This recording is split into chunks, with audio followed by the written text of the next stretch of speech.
Coucou les amis, j'espère que vous allez bien. On se retrouve pour l'interprétation. Pardon, je suis un peu fatiguée. Je crois que je suis à ma 9e vidéo. Nous nous retrouvons pour l'interprétation du mois de mai pour les chemins de vie 11. Comment se calcule le chemin de vie? C'est votre carte d'identité de naissance. Elle vous accompagne tout au long de votre chemin.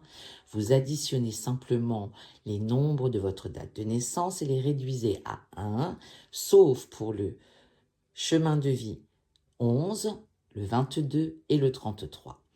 Avant de commencer l'interprétation pour le chemin de vie 11, je vous rappelle que mon oracle, l'oracle des sages, est disponible sur mon site internet. Il est livré avec numéroté, signé, un certificat d'authenticité puisque ma marque Emmanuel Médium Pur est déposée. Et les 50 premiers auront une petite surprise en plus dans leur colis. Il n'en reste pas beaucoup, donc dépêchez-vous. Allez, c'est parti pour l'interprétation pour le chemin de vie 11. Dans votre foyer, dans la maison, nous avons l'ours et nous avons l'automne. Est-ce que pour certains d'entre vous, à l'automne, vous avez réussi à acquérir un bien immobilier, puisque l'ours parle des finances, essentiellement, mais parle aussi de force, parle aussi de courage. Est-ce que l'automne dernier, vous avez réussi à acquérir un bien immobilier? Ou est-ce que à l'automne prochain, vous allez pouvoir acquérir un bien immobilier ou vendre votre bien immobilier pour vous diriger vers un autre chemin et vers un autre avenir? Côté travail, nous avons les poissons et la femme.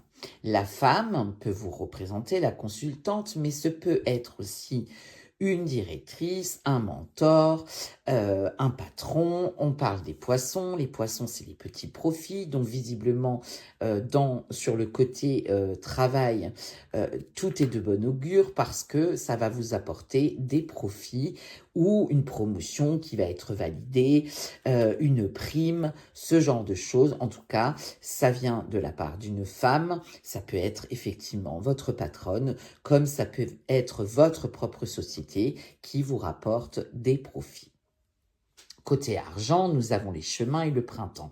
Le printemps, nous sommes dans la bonne période. Le printemps est synonyme de renouveau, des petites graines que nous semons pour pouvoir les voir germer plus tard. Et on nous dit bien là qu'effectivement, côté finance, vous êtes à la croisée des chemins, donc il va vous falloir faire de bons choix pour qu'au printemps, donc là, cette période-là, la période de renouveau, changement de voie, changement de chemin, inaugurer, innover, apporter une petite touche nouvelle, un petit vent de fraîcheur, en tout cas, pour que ce côté financier soit florissant. Et c'est ce qu'on vous annonce là, en faisant les bons choix et en empruntant les bons chemins, eh ben, votre printemps sera florissant. En amour, on parle de quelques petits nuages et on parle bien au sein de votre foyer. Alors, est-ce qu'il y a des petits couacs en amour?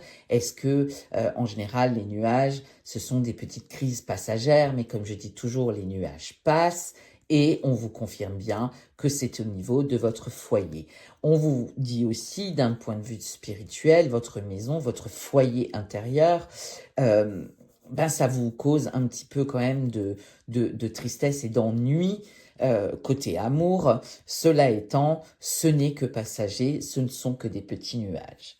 Votre évolution pour le mois de mai, le lit, c'est l'été. Donc, il y a effectivement bien quelque chose qui vous est annoncé, une belle évolution pour l'été, puisque le lit annonce une officialisation de quelque chose. Tout propre à chacun selon son chemin, mais on vous annonce bien quelque chose d'officiel, quelque chose de concret, une concrétisation à l'été. Voilà mes petits chemins de vie 11. Je vous souhaite un mois de mai excellent. Je vous embrasse bien fort. Prenez bien soin de vous.